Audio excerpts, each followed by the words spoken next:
The analysis of archetypal elements in literature and historical writing.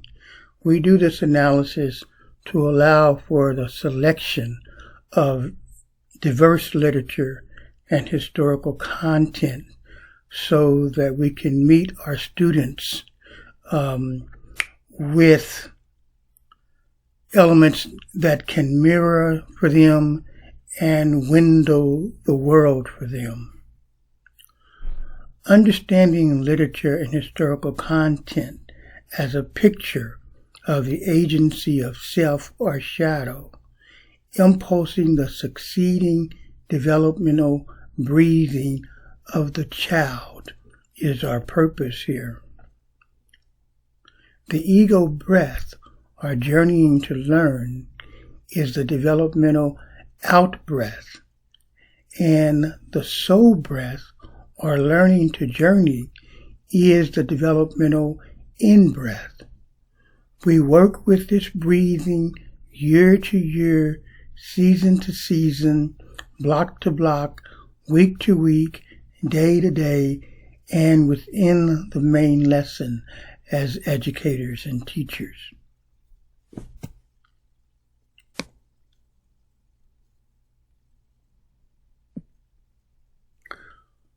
So, let's look at the archetypal elements. First, the agency of self and shadow. How might this be described? At each age, there is a certain mission for the emergence or development of consciousness.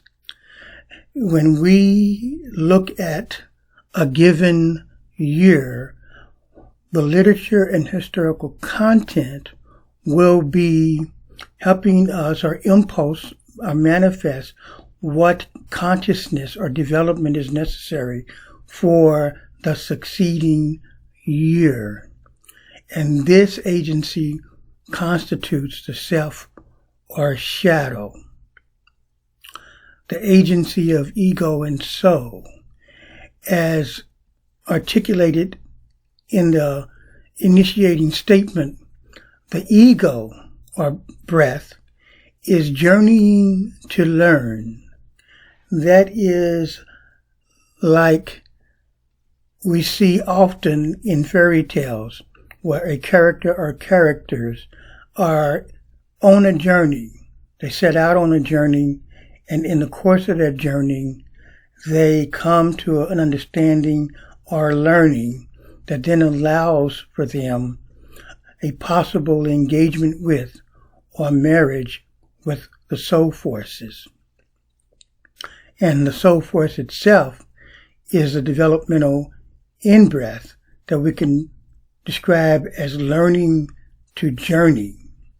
And in this case, we see stories where there is something which one needs to know, understand, find out before they can make a transition, attain something, or begin a journey.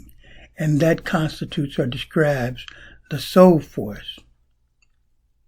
And then there's the agency of feminine and masculine, which we need to be careful not to confuse with gender appearance or female or male. Gender agency, the feminine and the masculine, can be described as, for feminine, the integrating to learn and learning to discriminate, or integrating to learn and thereby learning to discriminate. In the case of this integration, things which have been excluded are set apart or kept apart are brought together. And in that bringing together, something is understood about their nature. And so that is the discrimination that is earned by this process of integration.